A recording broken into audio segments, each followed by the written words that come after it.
Je suis Bruno Tshibala-Nzenze, Premier ministre et l'autorité morale. La situation de l'heure nous oblige de venir parler avec vous parce que nous osons comprendre qu'il y a eu beaucoup d'inquiétudes quand un peuple qui aime son chef, le chef du gouvernement, et qui constate par ailleurs que ce dernier a passé plus d'un mois à l'étranger, les citoyens congolais qui l'aiment ont commencé à se poser des questions. C'est vrai, il a passé presque un mois à l'étranger pour des raisons de santé. Des raisons de santé parce que, comme vous le savez, tout le monde est malade. Celui qui n'est pas malade, il le sera demain. Les saints d'aujourd'hui sont des malades de demain. Donc nous ne pouvons pas nous en prendre à quelqu'un parce qu'il s'est senti mal quelque part.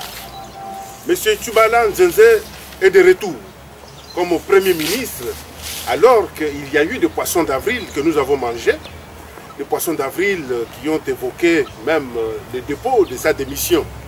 Alors que Monsieur le Premier ministre, il est Premier ministre avec la confiance qu'il a du chef de l'État. Le gouvernement de M. Bruno Tshibala-Nzenze a 3 missions.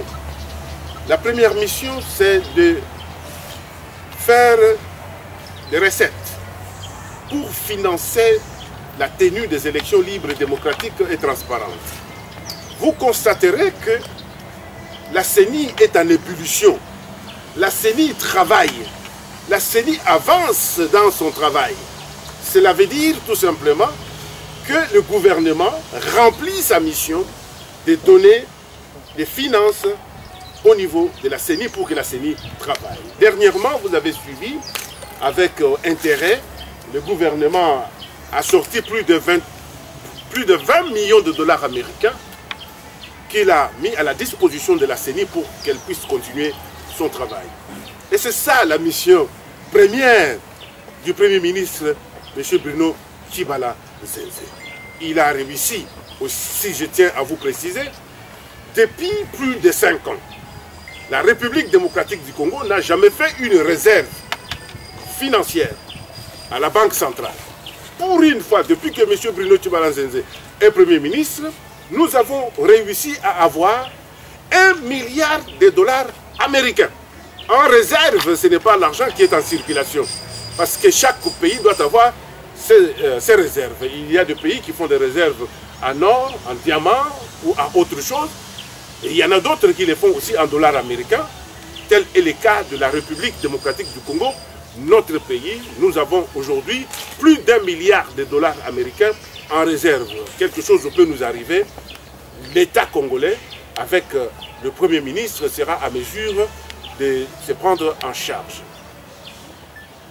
Nous avons suivi que le gouvernement de M. Tshibala-Nzenze avait une deuxième mission de la sécurisation de la République démocratique du Congo. Le problème au niveau de Kamwena Sapou, dans la province ou les provinces du Kasaï, ce problème est déjà réglé.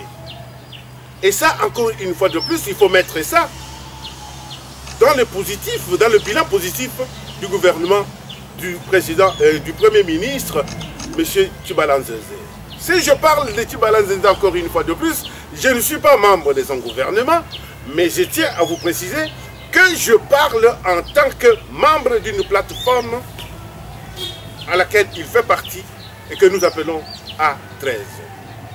Sur le plan de sécurité dans la ville de Kinshasa, chacun voit actuellement que la situation se présente très bien. Vous pouvez vous promener jusqu'à des heures tardives. Les policiers ne vont pas vous déranger. Tout ça, c'est parce qu'il y a eu, au niveau du ministère de l'Intérieur, une situation impulsée par le Premier ministre, M. Tshibala-Nzenze, qui fait qu'aujourd'hui, nous avons la sécurité dans la ville de Kinshasa. C'est vrai que vous avez aussi appris qu'il y a des tourments, il y a des choses qui se passent au niveau du rassemblement, Rassop Kassavubu qui est notre rassemblement. Vous savez, dans ces rassemblements, Kasavubu, il y a en fait 3 partis politiques importants. Le premier parti, c'est l'UDPS, de Bruno Tchibalanzese. Le deuxième parti politique, c'était le RCD national, en poids politique parce que nous avions 4 députés nationaux. Le troisième, c'est l'ensemble de tous les autres partis politiques parce que dans ces regroupements, il y a même des partis politiques qui n'ont pas un seul député. Mais vous ne pouvez pas aujourd'hui essayer de déstabiliser un gouvernement qui est dirigé par M. Bruno Tchibalanzese, qui fut désigné Premier ministre par le président de la République sur la liste des 5 candidats que le rassemblement avait proposé. C'est pourquoi nous disons tout simplement, vous avez suivi avec brio la déclaration de la décision prise par le CNSA. Je tiens à vous préciser, le CNSA ne peut pas se substituer au ministère de l'Intérieur qui gère les partis politiques. Les partis politiques en République démocratique du Congo sont gérés par le ministère de l'Intérieur qui les agrée et qui les contrôle. Le CNSA avait pour mission aussi de veiller au dédoublement des partis politiques. Mais nous constatons avec regret que depuis 2001, il y a le parti comme l'UDPS qui était déjà dédoublé. UDPS Kibasa et UDPS Tshisekedi. Le rôle du CNSA aujourd'hui, c'est de chercher à trouver la calmie, la sérénité. Parce que nous devons aller aux élections. Ce n'est pas de mettre de l'huile sur le feu. Nous constatons aussi, malheureusement, sur ce point, que le CNSA n'a pas fait son travail. C'est pourquoi autrefois, quand je vous disais qu'il faut absolument encadrer notre jeune frère Joseph Olengankoy pour l'aider à comprendre la mission qui lui est assignée, les gens pensaient que c'était une exagération de ma part. Aujourd'hui, il a jeté les doutes dans l'esprit collectif des citoyens congolais. Mais lorsque vous lisez la décision prise par les CNSA, au niveau de la conclusion, ils disent qu'ils ont fait la recommandation. Qu'est-ce que c'est une recommandation en droit? Parce qu'il faut que je me réfère toujours au professeur Vundoawe, qui lui essaye de nous donner surtout de la matière quand on parle du droit administratif. La recommandation, c'est un avis. La recommandation, c'est un souhait. Donc, en fait, le CNSA fait un souhait et demande au ministère de l'Intérieur si il peut s'organiser pour voir comment tel ou tel parti politique. Alors qu'au niveau de la gestion des partis politiques, au niveau du gouvernement, l'option avait déjà été levée pour laisser les 3 partis politiques qu'on appelle UDPS de s'engager aux élections. Donc au moment où je vous parle, la décision du CNSA n'a aucune valeur. Parce que tout simplement, l'option a déjà été levée au niveau du gouvernement où les 3 partis politiques vont s'engager aux élections pour que le meilleur gagne. Le CNSA ne peut pas se substituer à la justice dans notre pays. Le CNSA, c'est une institution d'appui à la démocratie, comme la CENI, comme CESAC. Ces institutions d'appui à la démocratie ne peuvent pas se substituer à la justice, d'autant plus que les partis politiques précités sont en justice. Le CNSA ne peut pas venir s'intercaler pour donner sa position. C'est pourquoi, encore une fois de plus, je vais demander, emboîter le pas à notre ami Jean-Pierre Lissanga Bonganga, son Excellence Monsieur le Ministre, pour constater l'incompétence de M. Joseph Olenga Nkoy dans ses fonctions et demander sa démission. Donc aujourd'hui, devant la presse de la République démocratique du Congo, Roger Lumbala demande la démission de M. Joseph Olenga Nkoy au niveau du CNSA et au niveau du Rassemblement. Nous demandons pardon au peuple congolais pour avoir fait confiance à ces messieurs. Parce que aujourd'hui, les citoyens congolais voient que M. Olenga Nkoy ne peut pas gérer une grande institution comme Séléna. C'est pourquoi, conformément à l'arrangement particulier, qu'est-ce que c'est l'arrangement particulier? Après la signature de l'accord du 31 décembre 2016, nous avons procédé à la signature de l'arrangement particulier.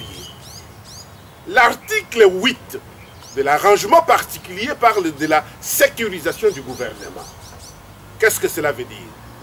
C'était une couverture pour empêcher même une motion de censure au niveau de l'Assemblée nationale. Parce qu'à tout moment, l'opposition n'a pas la majorité au niveau de l'Assemblée nationale. À tout moment, la majorité au sein de l'Assemblée nationale pouvait déposer une motion de censure pour faire tomber le gouvernement. C'est ainsi qu'il y a eu un esprit qui a dégagé la lettre. Et cette lettre-là était transcrite dans cet arrangement particulier pour dire qu'il faut sécuriser le gouvernement de la République. Cela n'a pas exclu le contrôle du gouvernement par le Parlement. Et comme par malheur, M. Joseph Olenga Nkoy, il avait signé cet arrangement particulier et je ne pense pas qu'il l'avait lu avant de l'avoir signé. Parce qu'il fait exactement le contraire de ce qui est sur l'arrangement particulier. C'est pourquoi, encore une fois de plus, c'est pour le sauver. Quand on demande officiellement sa démission, c'est pour l'aider à ne pas humilier la République démocratique du Congo avec tout ce qu'il a comme comportement et agissement. Pour ce qui concerne l'avenir de notre pays, nous devons faire confiance. Aujourd'hui, tous les acteurs politiques, même hier, qui disaient qu'il fallait absolument aller dans la rue pour obtenir le soulèvement populaire, aller dans la rue pour obtenir une transition sans Joseph Kabila, sont d'accord avec les élections. Nous avons réussi à convaincre nos compatriotes. Quelquefois, il faut laisser un enfant se brûler les doigts pour qu'il puisse comprendre que le feu est très dangereux. C'est ainsi que vous avez vu les amis qui sont allés dans la rue. Aujourd'hui, nous célébrons, aujourd'hui nous plairons un certain Rossi Mukendi. Mais moi je me pose la question de savoir, les compatriotes qui sont tombés en 92, si on se rappelle encore de leur nom, les compatriotes congolais, ils sont tombés en 92. Personne ne se rappelle de leur nom. Cela veut dire que lorsque nous serons encore dans les jours à venir, nous allons oublier le nom de M. Rossi Mukendi. Alors qu'on a demandé aux compatriotes de ne pas lancer un appel pour sortir le peuple congolais. Où est le CLC maintenant? Les manifestations se sont arrêtées. Ils devaient continuer à mobiliser le peuple. Qu'est-ce qui s'est passé pour qu'ils laissent, alors qu'on leur avait déjà dit de ne pas le faire? C'est pourquoi nous disons, le peuple congolais a besoin d'aller aux élections libres, démocratiques et transparentes. Dans notre pays, nous n'avons pas une crise politique, mais nous avons une crise de légitimité. Je vous remercie. UDPS comme une histoire de famille, ce qui n'est pas vrai. L'UDPS est un parti politique qui a des textes et Savez-vous combien de personnes sont mortes pour ces partis politiques? À Beni, à Butembo, à Kurukwata, à Badengaïto, à Salate Molokai, dans toute la République démocratique du Congo, et vous voulez réduire ces partis politiques au niveau des familles. C'est un malheur pour la République démocratique du Congo. On dirait que quand on veut respecter les textes dans notre pays, on est contre une famille. Pourquoi voulez-vous que M. Bruno Tshibala, qui a passé 35 ans aux côtés de M. Etienne Tshisekedi aujourd'hui, puisse aller créer un autre parti politique? Pour quelle raison? Cela veut dire qu'ils ont tous travaillé pour la famille. C'est ça ce que vous voulez dire? Ils ont tous travaillé pour la famille. Moubaké a travaillé pour la famille. Albert Moleka a travaillé pour la famille. Et les autres? Non. Vous devez mettre dans vos esprits que lorsque on crée un parti politique, et lorsque dans ces partis politiques il y a les représentants de toutes les provinces de la République démocratique du Congo, c'est une histoire de tout le monde et ce n'est pas une histoire d'un seul pays, c'est d'une seule famille. C'est là que nous nous disons. Il est malvenu aujourd'hui que, après le congrès organisé par M. Tshibala Nzenze et les autres, en vertu de quel texte de la République ou les textes de l'UDPS, en vertu de quel texte Jean-Marc Kaboun a convoqué son congrès. Mais encore une fois de plus, Roger Lumbala ne peut pas s'immiscer dans une histoire intérieure d'un parti politique. Mais comme ça nous concerne tous, parce que moi j'ai soutenu aussi le président Etienne Tshisekedi. Nous voulons absolument qu'ensemble nous puissions gagner demain. On l'avait prédit. Si nous nous sommes séparés, c'est parce que nous avions dit qu'il ne fallait pas prendre le Lumbi et le placer en remplacement de M. Etienne Tshisekedi. Où se trouve Lumbi aujourd'hui? Quand on le disait, les gens nous disaient que non, voilà. Où se trouve Lumbi aujourd'hui? Ayez le courage de nous donner raison, vous journalistes. Ayez le courage de nous donner raison. Où se trouve Lumbi alors que c'était prévisible? C'est pourquoi nous disons, celui qui a commis une erreur hier, il va en commettre encore d'autres demain. Et nous voulons absolument que nous puissions être tous ensemble pour pouvoir gagner. Monsieur Joseph Olenga Nkoy, quand je parle de lui, c'est parce que c'est au niveau du rassemblement qu'il a fait faire des déclarations à ce qu'il appelle la base pour demander la démission de M. Tshibala Nzenze. Et vous l'avez suivi, et je pense très sincèrement que, monsieur le journaliste, vous avez couvert cette activité politique-là. C'était au niveau de la base. Alors que la base n'est pas un organe. Au sein du rassemblement, il y a des organes. Il y a un, le conseil des sages, et deux, la coordination des actions ou des activités. Il n'y a pas la base comme organe. Donc à partir du moment où il pense que lui-même est resté président et que lui-même peut manipuler des gens, c'est là que nous nous disons que M. Olenga Nkoy ne mérite pas d'être président du rassemblement et en même temps président du CNSA. Et nous demandons sa démission.